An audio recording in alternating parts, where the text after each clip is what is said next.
So I was reading this scripture earlier this morning, and when I woke up, I was like, yo, I got to talk about this because it's just crazy. All right, listen.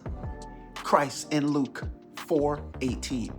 When Christ stands up in the synagogue of Nazareth, he reads, "The Spirit of the Lord is upon me because he has anointed me to preach good news to the poor, to proclaim liberty to the captives and recovery of sight to the blind, to set at liberty those who are oppressed, to proclaim the year of the Lord's favor." He's quoting actually Isaiah 61, 1 through 2. Isaiah is quoting Leviticus 25, which speaks about the year of Jubilee. Now stay with me here. Why do I talk about this? Captives. What are captives? People who are prisoners of war, those who have been stolen. Sounds like some people that I know. Some people who have been stolen from their own territory. In the year of Jubilee, as it states in Leviticus 25, there's a year of Jubilee every 49 years. Whatever the person's crime was, things were to be restored. Things were to be put back, reset. There was a reset. This reset was very important to God because, well, what is a God without redemption?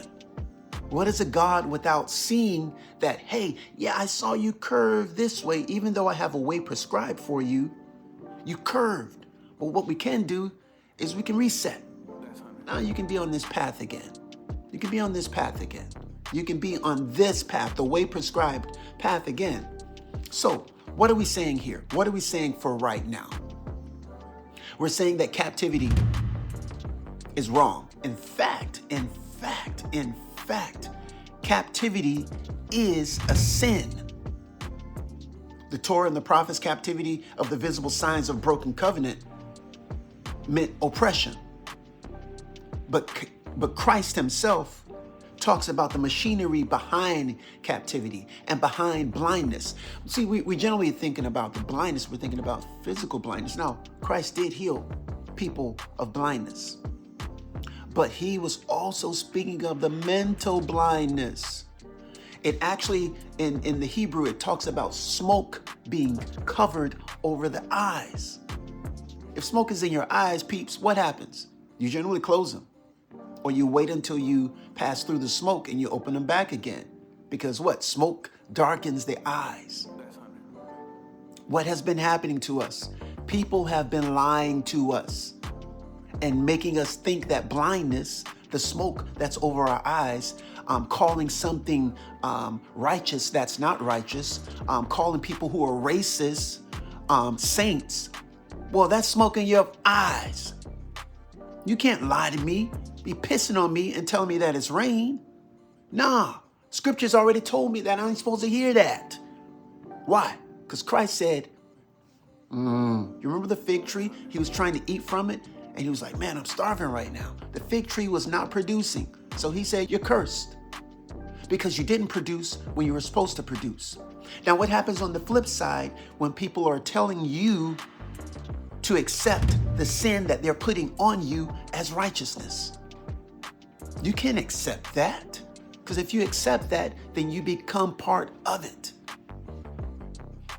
Don't you see? Luke 4:18. Christ has already delivered us. So why are we going to hear people? Why are we going to hear a government and a system that's trying to keep us in bondage when Christ has already said, I am here to I am here to make Leviticus 25 and Isaiah 61. I am the fulfillment of those things. No more captivity. No more blindness. No more seeing it from the perspective of the oppressor. No. Now, which one will you accept? Which one will you accept today, people? Will you hear what Trump has to say? Will you hear this foolishness that we're inundated with all the time? Or will you know the truth? The truth is, you're free. This system doesn't control you. If you buy into it, you're a bot. If you buy into it, you are bought. Do you understand that? Come on. Love.